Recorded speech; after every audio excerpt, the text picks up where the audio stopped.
నమస్తే. శ్రీ గురుభ్యో నమః. శ్రీమాత్రే నమః.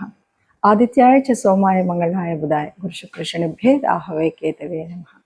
మే మాసంలో మొదటి పక్ష ఫలితాలని చూద్దాం. 1వ తారీఖు నుండి మే 1వ తారీఖు నుండి 15వ తారీఖు వరకు ఉండేటువంటి ఫలితాలని చూద్దాం. ప్రతి మాసం లాగానే మాస ఫలితాల్లో ముఖ్యంగా మే నెల 2026 గాను మాస ఫలితాలని చూద్దాం.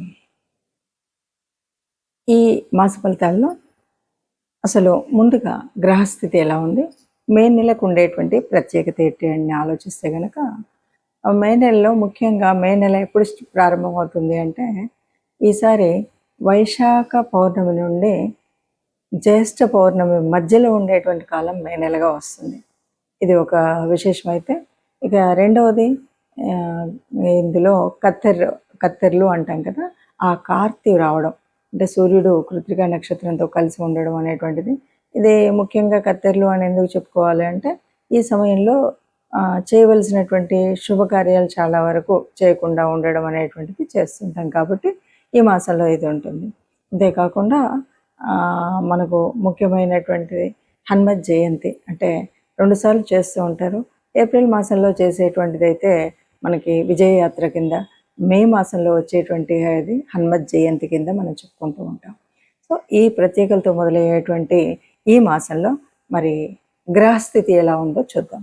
గ్రహస్థితి ముఖ్యంగా పెద్ద గ్రహాలు ఎలాగో అదే స్థితిలో ఉన్నాయి, కానీ మారేటువంటి గ్రహాలు కనుక మనం చూసినట్లయితే కుజుడు మనకి మారుతున్నటువంటి సమయం 11వ తారీఖు కుజుడు మారుతాడు. ఇక రవి బుధులిద్దరూ కూడా మనకి 15వ తారీఖు మార్పు కనబడుతుంది. అంటే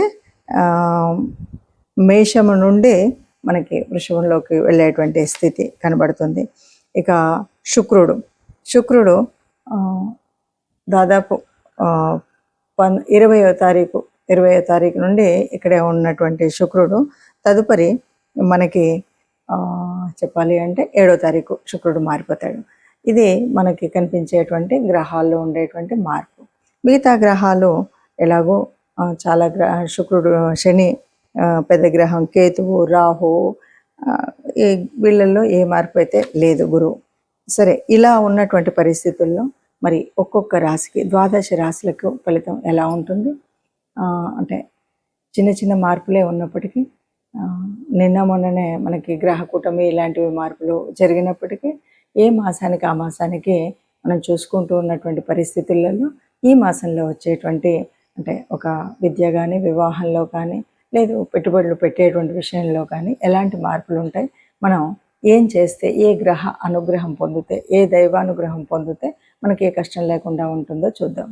తదుపరి రాశి కర్కాటక రాశి వారికి ఎలా ఉంటుంది చెప్పాలి అంటే కర్కాటక రాశి వారికి గ్రహచారం అనేటువంటిది చాలా బలంగా ఉంది అని చెప్పొచ్చు. ఈ సమయం సంకల్ప బలం ఉంటే గనక మీకు అంటే ఏదైనా సరే నేను ఈ పని చేస్తాను అనేటువంటి మీకు సంకల్ప బలం ఉంటే గట్టిగా అన్ని పనులు తీరేటువంటి అవకాశం. ఇప్పటి వరకు మనం చేయాలనుకున్నవి చేయలేనప్పుడు, ఇప్పటి వరకు మనం చదవాలనుకున్న దాంట్లో సీట్ రానప్పుడు, ఇప్పటి వరకు మనం ఏదో కొందాం అనుకున్నాం, ఏదో చేద్దాం అనుకున్నాం, ఇవన్నీ కూడా పెండింగ్లో ఉన్నటువంటి పని ఉంటే గట్టిగా ఏది ఏమైనా నేను చేయగలుగుతాను గట్టి సంకల్ప బలం ఉంటే మాత్రం తప్పనిసరిగా ఈ మాసంలో మీరు ఆ పనిని ప్రారంభం చేయగలుగుతారు. ఆ పనిలో పురోగతి తప్పకుండా లభిస్తుంది. ఇక ఇంట్లో బయట ఎప్పుడు కూడా సహకారం అనేది ఇంట్లో ముందు దొరకాలి. అలాగే మనం చేస్తున్న పనికి చుట్టూ ఉన్నటువంటి మిత్రులు, సమాజం సహకారం దొరకాలి. ఇప్పుడు ఈ కర్కాటక రాశి వారికి మే నెలంతా మొదటి పక్షంలోనూ రెండో పక్షంలోనూ కూడా చక్కటి సహకారం లభించేటువంటి సమయం అన్నమాట. చక్కగా ఇంట్లో వాళ్ళ దగ్గర, బయట వాళ్ళ నుండి కూడా ఏ పని చేస్తానా మంచి ప్రోత్సాహము, ప్రోద్బలము దొరుకుతుంది. ఏం కాదన్నా నువ్వు చెయ్యి, ఏం కాదు మీరు చేస్తే విజయం ఉంటుంది అని బయట రాజకీయ రంగంలో ఉన్నటువంటి వాళ్ళకి కూడా ఆ ప్రోత్సాహం దొరికేటువంటి పరిస్థితి. ఇక అంతేకాదు మనం గౌరవ ప్రతిష్టలు అంటారు కదా, ఈ సమయంలో చక్కటి గౌరవ ప్రతిష్టలు పెరిగేటువంటి స్థితి ఉంది. ఇక అవసరాలు, మనకు చాలా అవసరాలు ఉన్నప్పటికీ ఈ అవసరాలను తీరే విధంగా అనువైన విధంగా ఆదాయం అయితే ఉంటుంది. ఏదేమన్నా అంటే మనకు ఇవన్నీ చేస్తున్నా కొన్నిసార్లు ఏమవుతుందంటే డబ్బు లేకపోవడం వల్ల అప్పులు చేయడం ఇలాంటివి ఉంటాయి కదా. అలా కాకుండా ఇప్పుడు మనం ఎంత ఆనందంగా ఉండి ఏ పనులు చేయాలన్నా మొదలు పెట్టడానికి ఆ సమయానికి అనుకూలంగా ఏదో రకంగా అవసరానికి డబ్బులు మాత్రం అందుతూ ఉంటాయి. ఇక ప్రభుత్వ పరంగా మనము ఏదో కొన్నింటి కోసం మనం అప్లికేషన్స్ పెట్టుకున్నాము, ఏవో కాలేదు అనుకుంటే ఆ విషయంలో కూడా ఇది వీలైన సమయం అని చెప్పాలి. ప్రభుత్వం ద్వారా మనం పొందేటువంటి లబ్ధిలు, సబ్సిడీలు ఇలాంటివి ఏవైనా ఉంటే చక్కగా అప్లికేషన్స్ పెట్టుకుంటే చక్కగా ఉపయోగం ఉండేటువంటిది. ఇక విదేశీయానం చేద్దాం అనుకుంటే మాత్రం అసలు ఉపకరించదనే చెప్పాలి. అట్లాగే స్థానచలనం కూడా, మన ఇల్లు మారిపోయి ఇంకో ఇంటికి వెళ్ళాలి, లేకపోతే ఏదో వెళ్ళాలి అనుకుంటాం కదా, ఇది కూడా అంత ఉపకరించేటువంటి పరిస్థితి అయితే ఉండదు. ఇక మిగతా విషయాల్లో అన్ని కనుక చూస్తే రెండు పక్షాల్లోనూ కూడా మొదటి పక్షంలో బాగుంటుంది, రెండో పక్షంలో బాగుంటుంది అని గట్టిగా చెప్పొచ్చు. దీనికి ముఖ్యంగా కొంతమంది అరే మేము అన్నామండి, మీరు చెప్పింది విన్నాం కానీ మాకేం అనిపించలేదు అంటే, ఇక్కడ మనం మొట్టమొదటిగా చెప్పుకున్నటువంటిది సంకల్ప బలం ఉండాలి. ఇది ఏది ఏమైనా నేను చేస్తాను, నేను చేయగలుగుతాను అని మొదలు పెట్టండి, చక్కగా పూర్తి చేయగలుగుతారు అని చెప్పి. ప్రత్యేకంగా కనుక మనం చూసినట్టయితే ఈ మాసంలో మనం ఫలితాలన్నీ కూడా కొన్ని రాశులకు చాలా కొన్ని రాశులు అంటే అందరికి వేయలేం కదా. ఈ మాసంలో మనం చూసినటువంటి ఫలితాలను కనుక చూసినట్టయితే గ్రహ సంచారం వల్ల అంటే మారుతున్నటువంటి 4 గ్రహాల మూలంగా జరిగేటువంటి పరిస్థితి. ఏది ఏమైనా మనం ఏం చెప్పొచ్చు అంటే ఇది గోచార ఫలితాలు. మనం చెప్తున్నటువంటిది గోచార ఫలితాలు. జన్మజాతకంలో ఉండేటువంటి దానికిను గోచార ఫలితానికి తేడా ఉంటుంది తప్పనిసరిగా. ఎందుకంటే జన్మకుండల్లో మనకు అప్పటికే ఉన్నటువంటి నడుస్తున్నటువంటి దశ అంతర్దశలు ఎలా ఉన్నాయి, ఇప్పుడు ఉన్నటువంటి పరిస్థితి ఏంటి అన్నది తెలియచ్చు. ఇది కేవలం గోచారం అంటే కోటాను కోట్ల మందిలో కొంతమందికి మాత్రమే, అంటే ఒక 30% ఆఫ్ ద పీపుల్కి ఇది కరెక్ట్గా ఎగ్జాక్ట్గా కరెక్టే ఉంది అనిపిస్తుంది. ఇక మిగతాది ఎందుకంటే మన జన్మకుండల్లో ఉన్నటువంటి గ్రహాలను బట్టి ఉంటుంది. ఇది ఒకటి ముందుగా మనం గ్రహించాలి. ఇక రెండవది, ఇప్పుడున్నటువంటి పరిస్థితుల్లో ముఖ్యంగా ఈ మాసంలో మనకి ఏ గోచార ఫలితం ఎంత అంటే మనం అనుకున్నటువంటి పరిస్థితుల్లో ముందుకు వెళ్ళనివ్వట్లేదన్నా, అనుకున్నది ఇంకా బాగా జరగాలన్నా తప్పనిసరిగా దైవానుగ్రహం కావాలి, గ్రహం కావాలి. అయితే ఈ మాసంలో మనకి హనుమత్ జయంతి ఉంది కాబట్టి ఈ మాసం అంతా కూడా రాముణ్ణి పూజించడం కానీ, హనుమంతుడిని ప్రార్థించడం కానీ, ఎందుకంటే హనుమంతుడిని హనుమత్ చాలీసా చదవడం కానీ ఇలాంటివి కనుక చేసినట్టయితే తప్పకుండా రాముల వారి కృప ఉంటుంది అని చెప్పొచ్చు.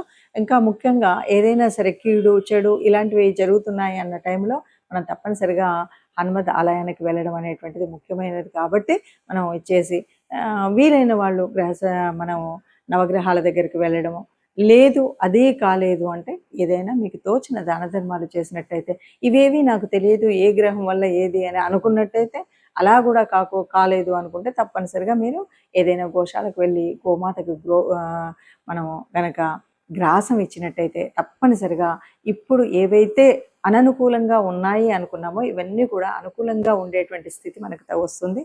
అందరూ హాయిగా ఆనందంగా ఉంటారు. ఇవి పెద్దగా భయపెట్టేటువంటి పరిస్థితి ఏం కాదు.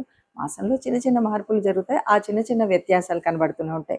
మనం పట్టించుకున్నట్టయితే అంతగా ఉండదు. ఆత్మ నిగ్రహం ఉండాలి. అట్లాగే ఆత్మబలంతో సాగితే ఎంతటి మొండి పనైనా మనం పూర్తి చేసుకోగలుగుతామని తెలియజేస్తూ, మనకి మే మాసంలో వచ్చేటువంటి పండగ ముఖ్యమైనటువంటిది, అందరికీ ఇష్టమైనటువంటిది, ముఖ్యంగా యువతకి చాలా ఇష్టమైనటువంటి పండగ హనుమత్ జయంతి వస్తుంది. చాలామంది అడుగుతూ ఉంటారు, హనుమత్ జయంతి మొన్ననే కదండి చేసుకున్నాము, మళ్ళీ ఇప్పుడు ఏంటి అని. ఇక్కడ మనకు కనిపించేటువంటిది ఏంటి అంటే ఒక ఉత్సవం. మొట్టమొదటిగా వచ్చేటువంటి దాన్ని హనుమత్ విజయ యాత్రగా చెప్పుకుంటాం. రెండవది హనుమత్ జయంతి. హనుమంతుడు పుట్టడము అంటే ఈ లోకాలన్నింటినీ కాపాడడం అనే చెప్పాలి.